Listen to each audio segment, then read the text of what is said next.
Hey, Dave Molenda here, Positive Polarity Podcast. Hope things are going awesome for you. I have a tough question for you to start right off this week. We're going to jump right in. And I want to ask, have you thought about your exit?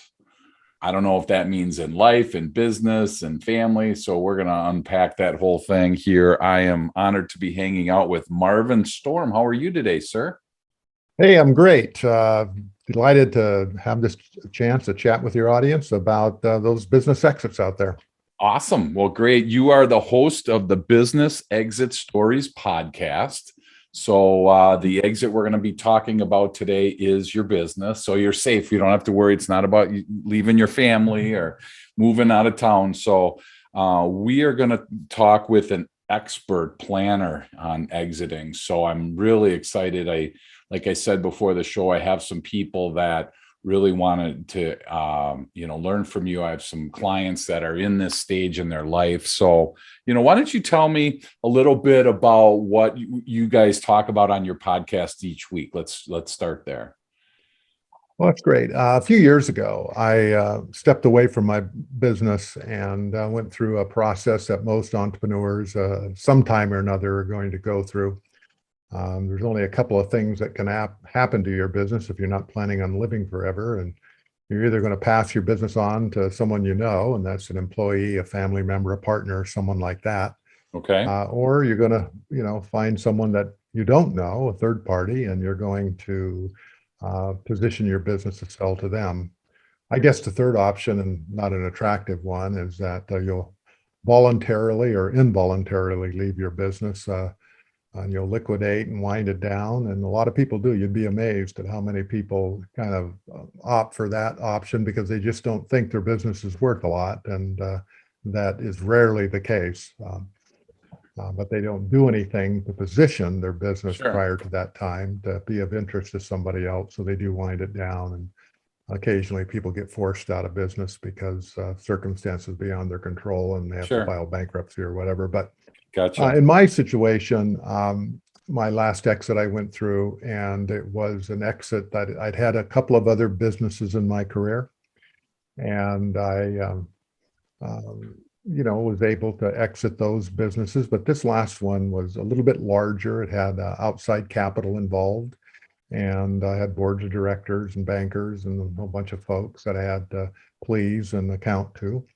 And I just didn't know what I didn't know. And Sure. after I went through that process, I stepped back and, said, there's probably a lot of other people out there, a lot of entrepreneurs that you just don't go through this very often. An entrepreneur becomes very good at what they do on a day-to-day basis. Right. They Absolutely. continue to hone their skills, their um, things that they do, the products and services that they sell, and they get really good at it.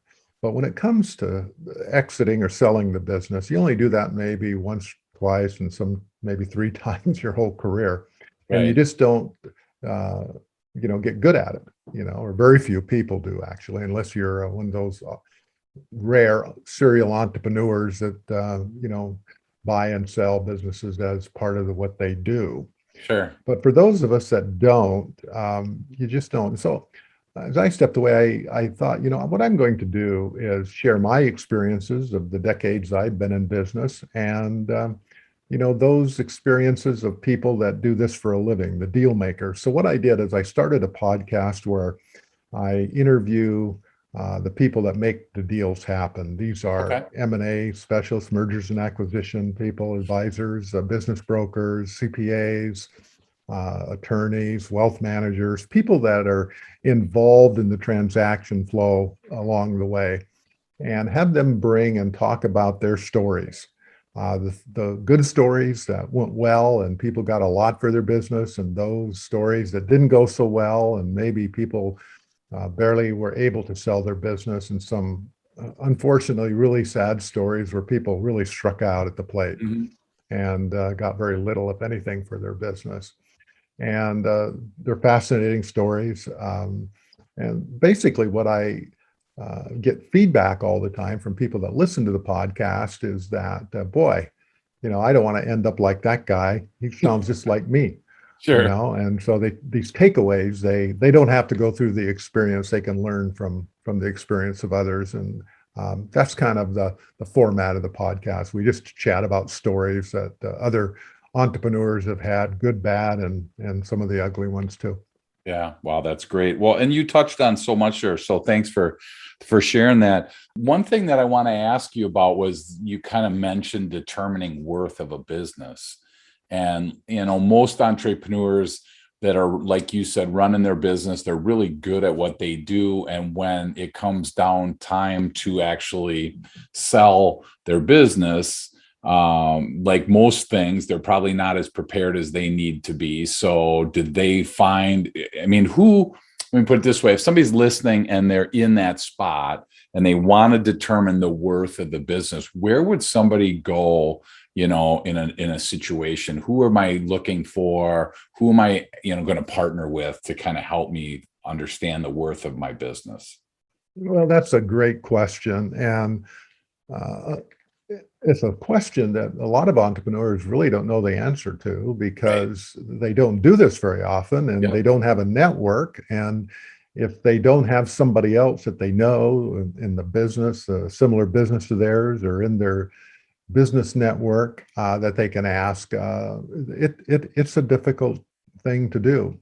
But generally speaking, there are valuation specialists out there. This is what they do. You retain them, and they will, much like a real estate appraiser would look at your property, commercial or residential, and you have a real estate agent that'll give you a fair market value of your business by looking at comparables in your area, and will give you kind of an overview of what historically has happened. In commercial, real estate, you have an appraiser that will go through and he will look at 2 or 3 different valuation methodologies and will compute based on each of those formulas of what your property would be worth. And it's similar in the business environment. When you're looking at exiting a business, there are people out there that are specialists in valuing a business. Okay. If you choose to retain a intermediary, someone that facilitates the process of a business, most of those will do similar to what a real estate broker will do. They'll give you a fair market evaluation of what other businesses have sold in your industry and in the size of business, and they'll give you a pretty good estimate of what your business is worth. If you want a little bit more top level, high level, then you retain an independent person that will value your business and you pay for that. Generally, most intermediaries, M&A advisors, or business brokers that do this for a living will not charge you for that. That's just a part of what they do because you pay a success fee. If they're able to sell your business, then you pay them a commission for selling your business.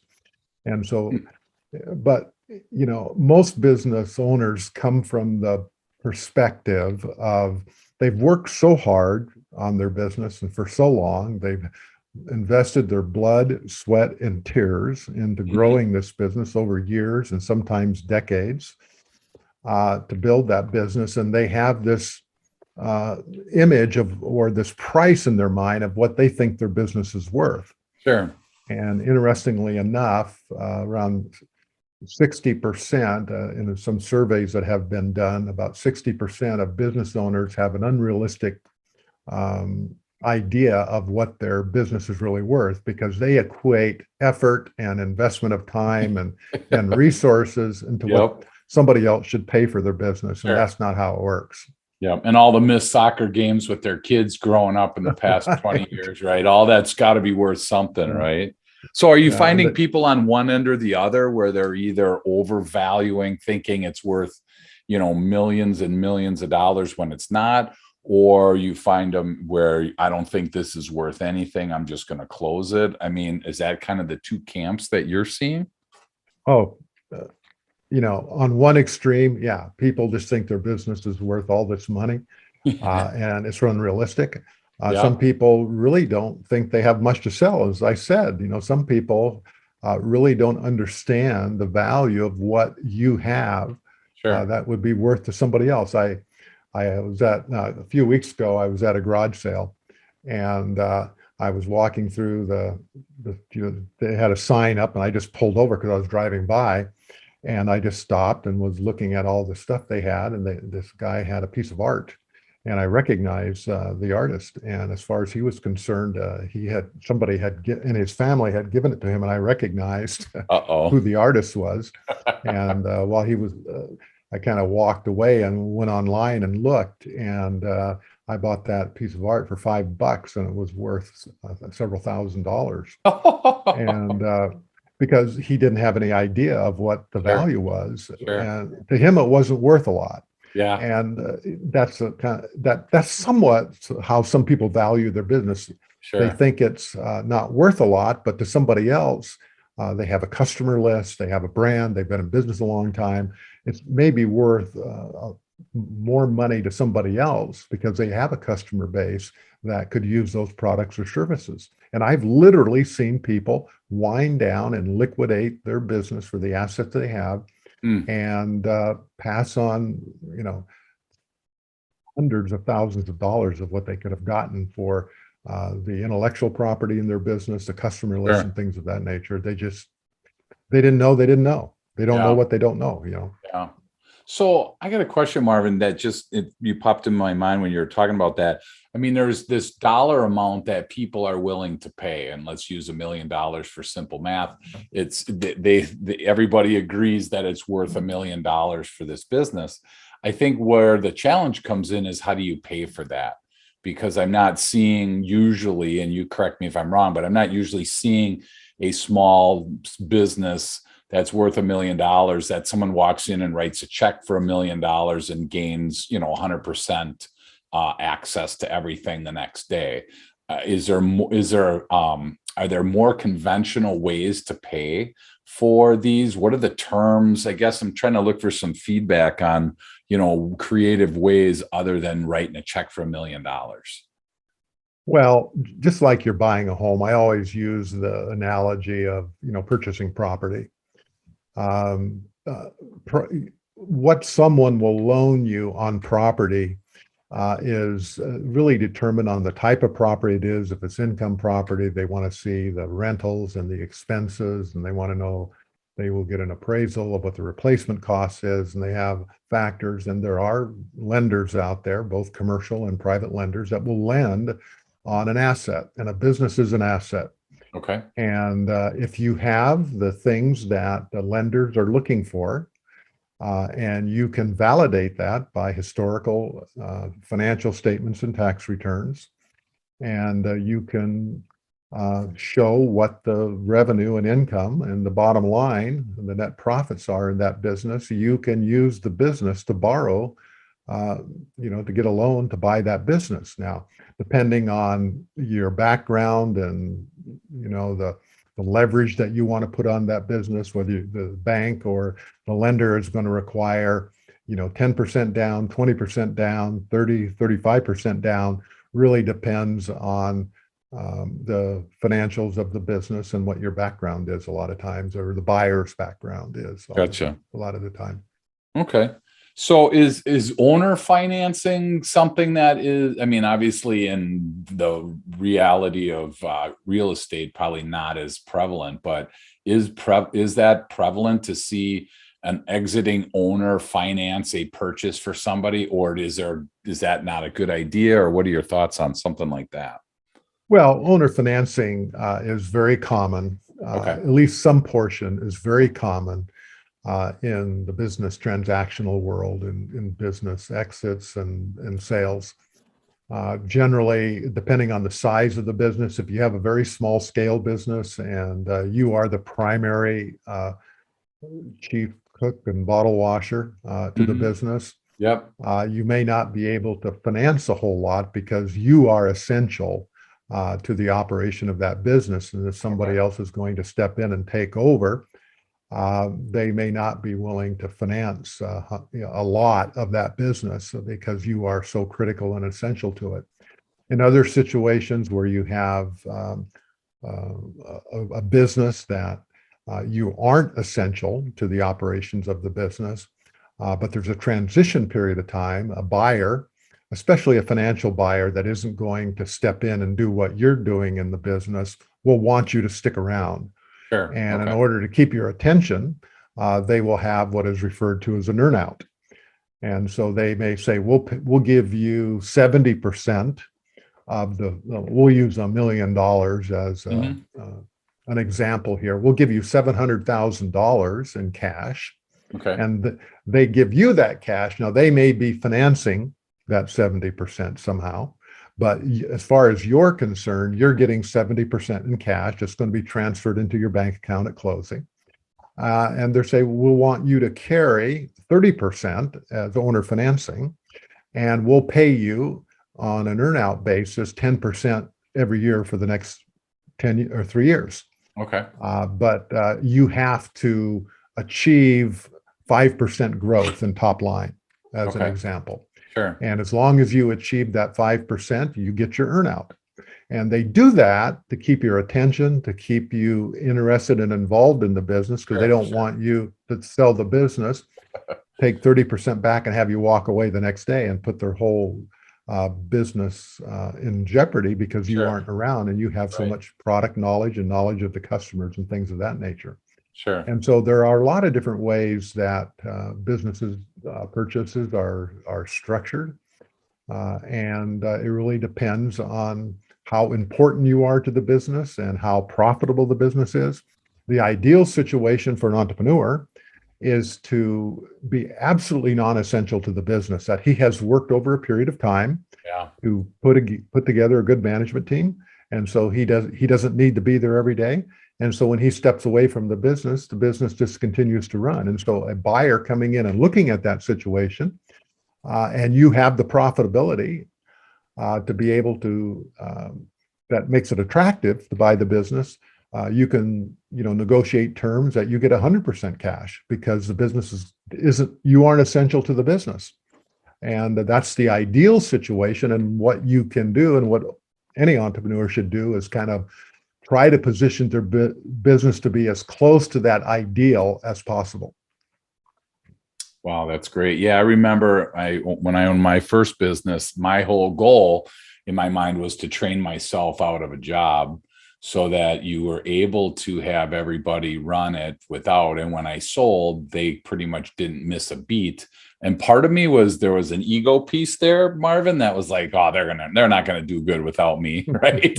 But then I realized that we set this up to where it really did, for a few years, run on its own. And so, that obviously from what your standpoint, you're saying that's the ideal place for an entrepreneur to get to, is that if you achieve that, you are in the top echelon of entrepreneurs out there that sell their business, that you really can walk away without the business missing a beat. That's by far the exception than the rule. And the closer you can get to that optimal position that you can walk away from the business and the business just will continue on. Right.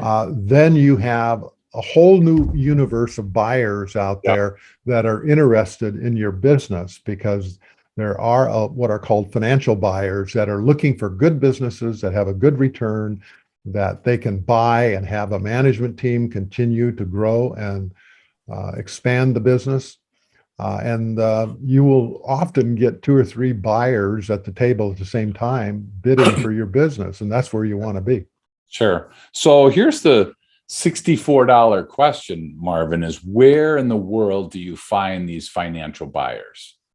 I mean, if I'm cruising along on my job and my life is going and I'm own this business and I think it's worth $1 million and I'm in the retirement mode, I'm not plugged into all these people necessarily that are going to be my predecessor. So where would the average entrepreneur go to kind of start to find where to locate these people?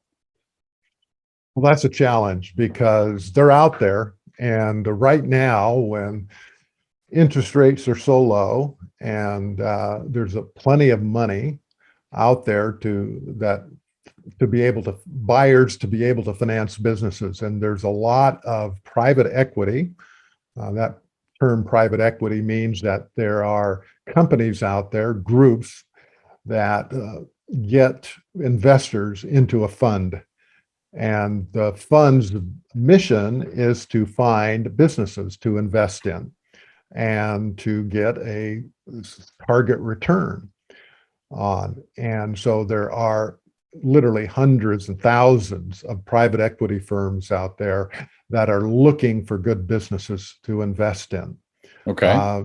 There are literally, believe me, there are hundreds and hundreds and hundreds of millions of dollars out there sitting on the sidelines looking for good businesses. Okay. You can find those businesses by doing your homework and research online if you Okay. want to take the time and effort to do that.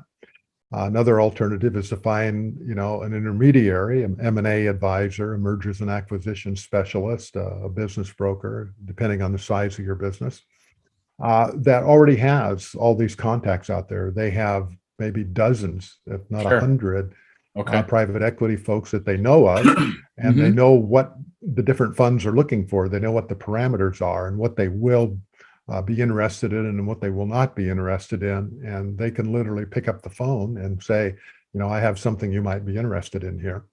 Can I send over some information? And if they've built up that relationship over time, those companies, the people within the fund will take a look at these different inbound offers that are coming in. So back to your real estate analysis, you're finding a realtor to sell your property for you, and there's a fixed amount that you kind of know realtors charge. Are there fixed amounts that brokers charge, or is that all over the board, or how do they get paid for their service of connecting, an entrepreneur with a private equity firm, we'll say? How does that work? It really depends on the level or the size of your business. If it's there are different levels of businesses. There's what you would call Main Street businesses. These are, businesses that, in your community, that, $2, $3, $4, $5 million of revenue or less. And, there are business brokers that specialize in those type of businesses, and they have a set fee, generally between 8 and 10% of the sales price of the business, that they will charge on a success fee basis.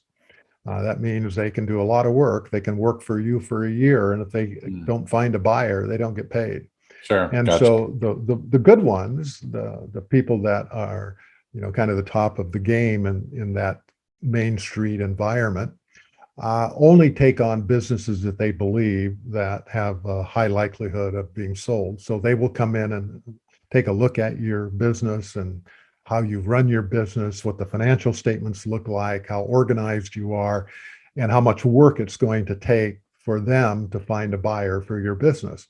Now, some business brokers will tell you a lot of wonderful things about your business just to get it listed and hope that someone shows up and buys it. Just like in the real estate business, there are real estate brokers that specialize in listing properties.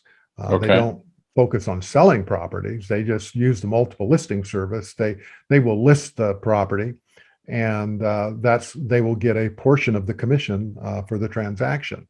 And so they focus on listing the property, not on selling it. And there are some that have full service. They do both listing and work very hard for you to sell. And it's the same in the business community, broker community, is that you'll have some people that will take any listing, knowing that someone may show up and buy it, and they don't have to do a whole lot of work on doing it. But they're not going to put a lot of work in your behalf because you don't have all the necessary.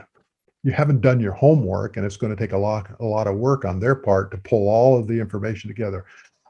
Selling a business is a very complex, much more complex than most people realize. On how to get it properly sold so the liabilities don't pass on to the buyer. There's a specific structure that you use to eliminate that. You have to provide all sorts of due diligence for a buyer to look at your business so they know what they're buying. They want to try to see if they can find the skeletons in your closet. And so they do a lot of homework, and then you move up from there to what would be called lower mid-market and mid-market M&A, mergers and acquisition people that will only deal in businesses above $3 or $4 or $5 million in revenue. And there's a different set of buyers for those type of businesses and Okay. different level of due diligence. And then you Sure. have, upper middle market, and then you have, the investment banker crowd that deals in large transactions. Gotcha. So if we had an entrepreneur that was listening that, was thinking about selling their business, how successful would they be if they tried to go it themselves and tried to sell it on something like LinkedIn, or tried to go through associations, or tried to go to the competition, and create some kind of packet that talks about their business? Is that a successful way in your mind, Marvin, to sell your business? Well, yes, it can be. Okay. And it's the proverbial "it depends" answer. Yeah. But if you're well networked within your niche and your industry and your business segment, and the players, and you build relationships, often at there are association meetings and networking events that you'll be just chatting, and someone will say, if you ever get to the point where you're thinking of selling, give me a call. Sure. And so you have times where something may happen in your business, or maybe an illness, or a change in your family, or some other unfortunate situation in your business that you need to start thinking about a sale. And so if you've built those type of networks and relationships, you can pick up the phone and make a call.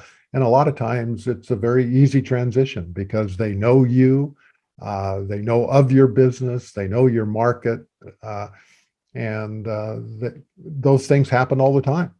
Okay.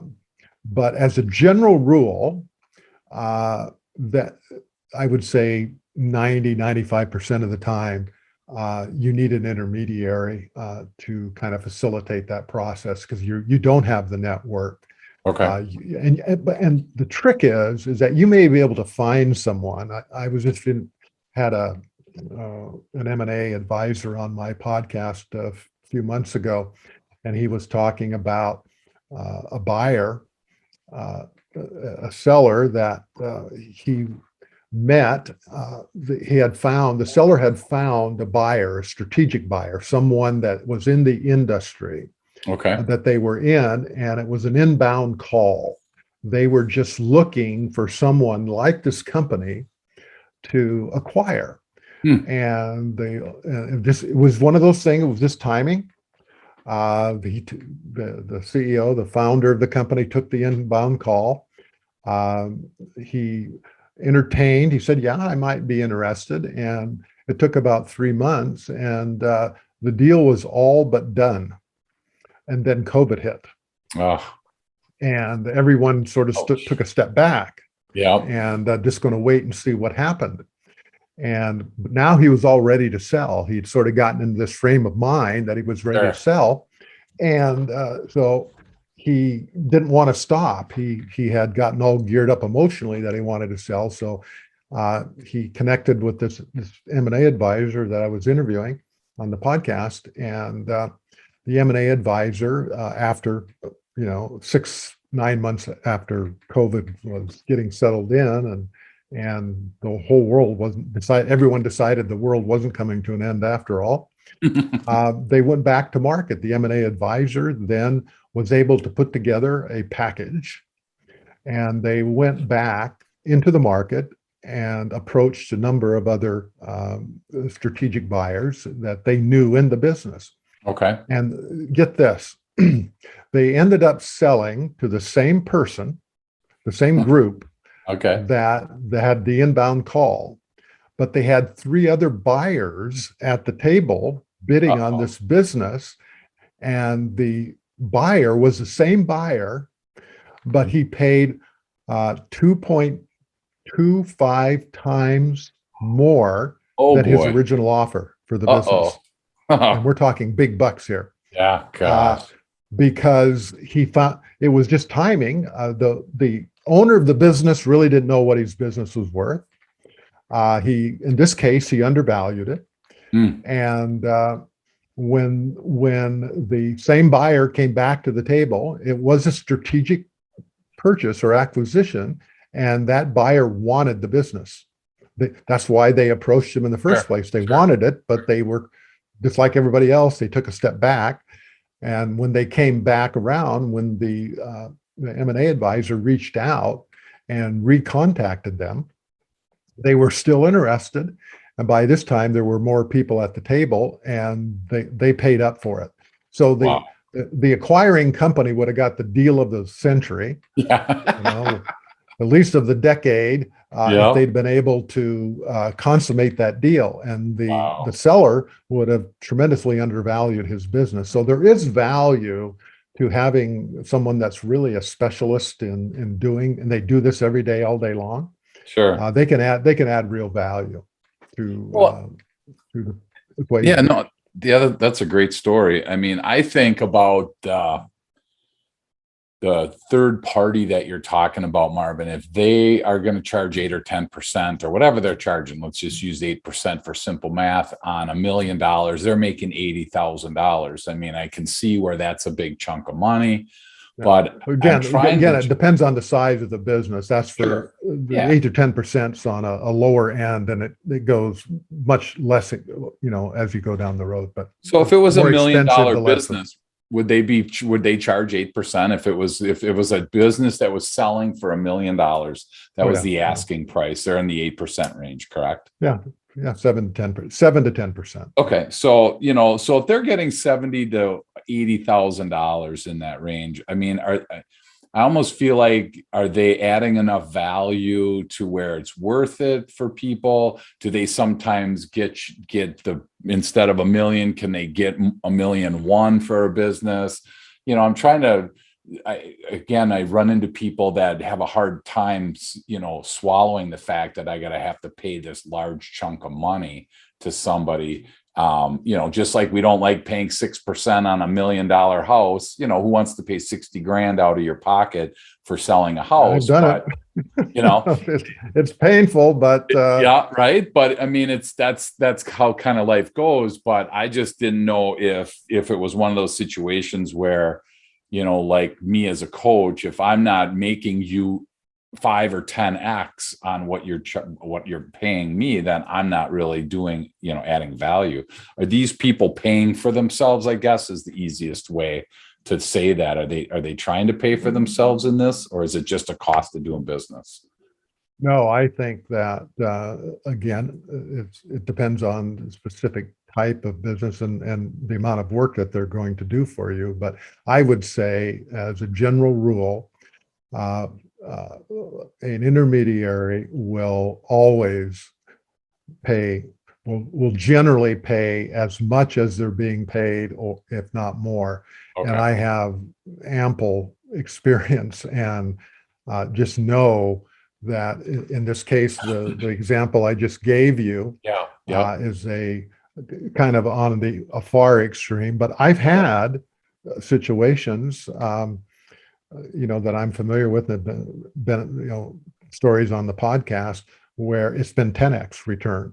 A buyer was selling for X millions of dollars and they got 10x that. Because of what the intermediary was able to do over a couple of year period of time to position the business to be attractive to a set of buyers that they knew of. Gotcha. But they said they're not going to be interested in your business as it is now. But if you do A, B, and C, this group of buyers out here will be very interested in your business, but you got to do A, B, and C first. And so that's the value that someone will bring to the business. Now, when you take a business broker that's just going to, it's an inbound call, you say you're ready to sell the business, and, he doesn't do a lot. He just lists your business and, runs a few ads and people call in. In those type of situations, it may be a stretch that they create that value, that it may be a cost of doing business. But I know in my situation, the last home that I sold, if I hadn't had the broker, I would not, I more than the amount of money I got for the property that I sold was double the commissions that I paid him, because of what he was able to do and how he was able to tell me what I needed to do to get the property ready for sale and when to sell it. Yep. Wow, that's a great point. And that's thank you for answering that, because I can see how people think of it as an expense. I'm trying to look at it as a positive where it's going to add value to the whole Well, experience. it's just like when you say, a good M&A advisor or an intermediary that you work with will always bend over backwards to bring more value to the table, because that's how he builds a reputation and how he Sure. gets referrals. A good Gotcha. M&A advisor has more business than he can handle, and he's only taking uh, really top quality businesses. And you almost have to, on some of them, you have to twist their arm to convince them that they need to represent you, Sure. because they bring so much value to the table. You want to work with the best, and they only have so many hours in the day, Yep. and they have their criteria. So just like you, as an expert in what you're doing and a Mhm. coach, and helping businesses, you couldn't maintain or be successful long term if you didn't deliver more value than Right. than you were paid. Absolutely. Wow, that's great. So, do people, if we don't know where to go for merger and acquisition, people, intermediaries, business brokers, I mean, do you start in Google? Do you start in LinkedIn? Do you start asking people that you know? Where would we start with that situation, Marvin? Well, it's just like anything else. If you're fortunate enough to have known other people that are similar, have a similar business to you that at some point in time sold, you can ask for referrals, and you can ask your CPA or your attorney who they Sure. deal with and who they would recommend. Sure. Yeah, you can go on LinkedIn, you can do Google searches and things like that, and you may get lucky. But I have, I know, depending on where you are in the country and what type of business you're in, there are people that specialize in certain types of businesses, and can add a tremendous amount of value. Awesome. But Okay. the best way to find someone is to get referred in, and just do your homework. If you start asking around, and you'll be able to eventually ferret out. And the trick here is you don't want to do it 6 months or a year before you're thinking of selling. You Yeah. just that puts you under the gun, Right. and Gotcha. you make bad decisions when you're all running for the exit, trying to get out of the business. Yep.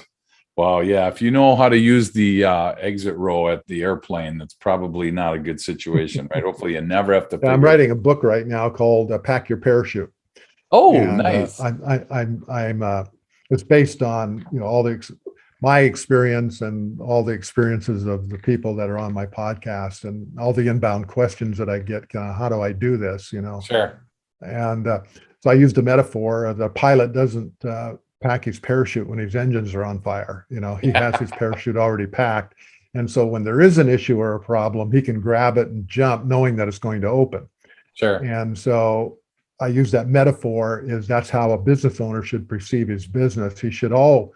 Years before he is going to sell, he should start positioning and thinking about it. And so he should have his parachute packed. So when the time comes, if it's planned, you just casually walk over and step out of the plane and pull the ripcord.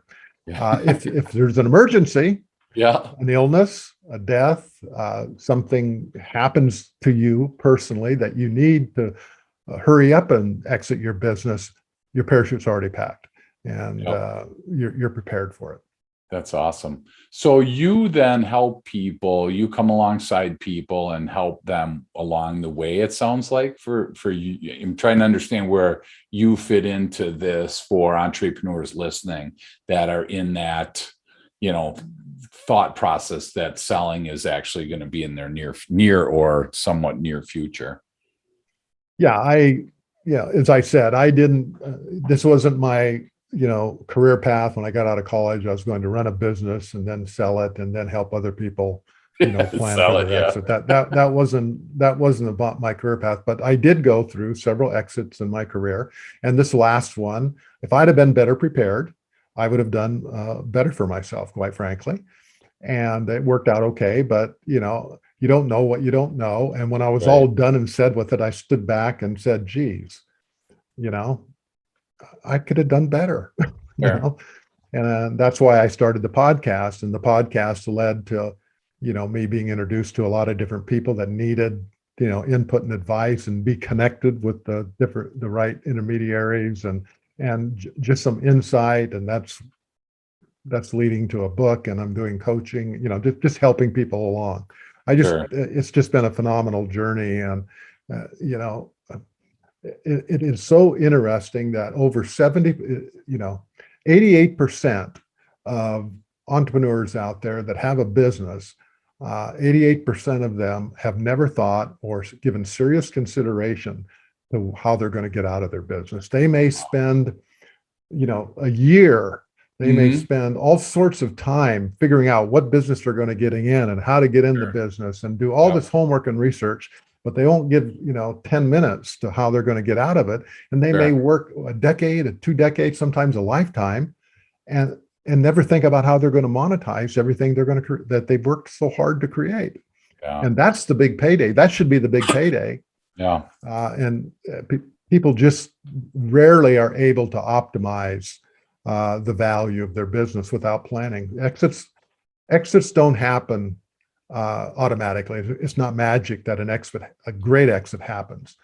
It takes some work and planning. Well, and that's a great spot to land on today is, if you have a business and you're listening, chances are you're in that 88%. And, now's a great time. It's kind of like a will, right? It's kind of like creating some next steps. I mean, something ultimately is going to happen unless you figure out how to live forever. Then if you do figure out how to live forever, jump on my podcast because I want to learn so that we can tell the rest of the world, right? But until then, I think it's really helpful what Marvin said is to give that some thought, whether it's passing it along to your family, selling it to somebody you don't know, closing it, whatever it is. I think the more intentionality that you can have in that exit, the more success that you're going to have. So I really appreciate everything, Marvin, that you talked about today. If somebody's listening and they want to get in contact with you, they want to learn more about you and your podcast and, things that you offer, they might have specific questions on their situation. They might want to find that third party. What's the best way for people to get in contact with you?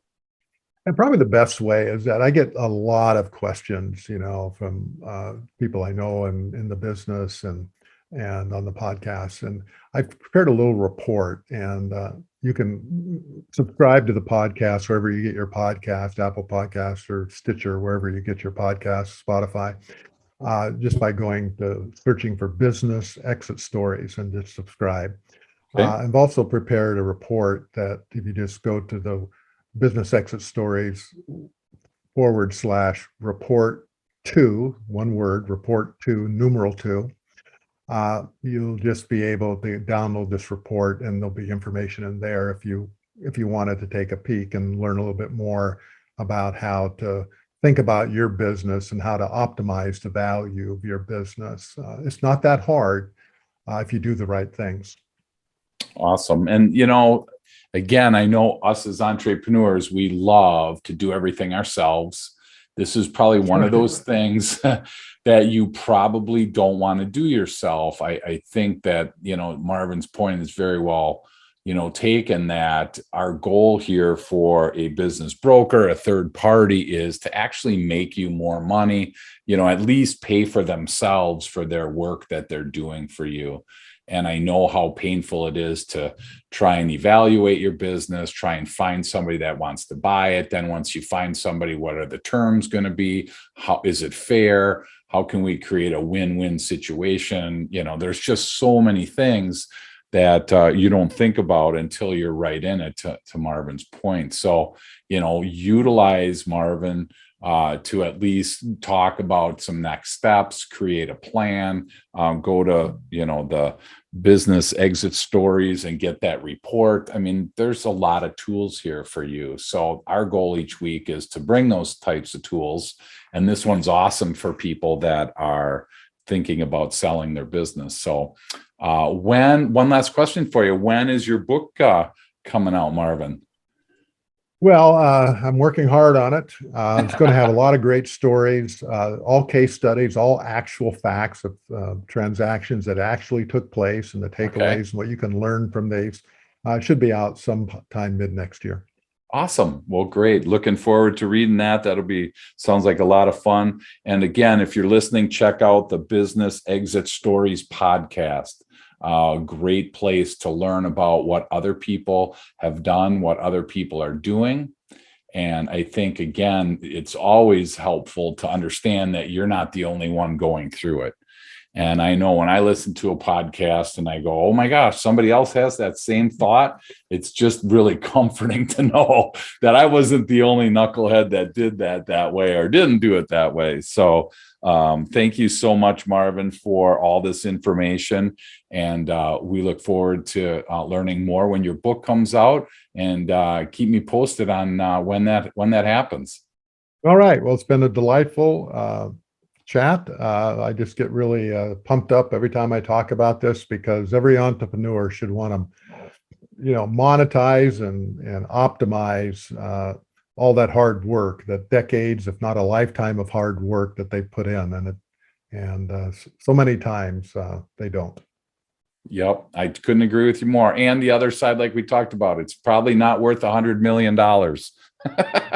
But maybe it is, so. But maybe it is. Exactly. You never know until you ask. So what a great way to end. So thanks again, Marvin. Look forward to learning more when your book comes out. All right. Well, thanks a lot for the chat. It's been delightful.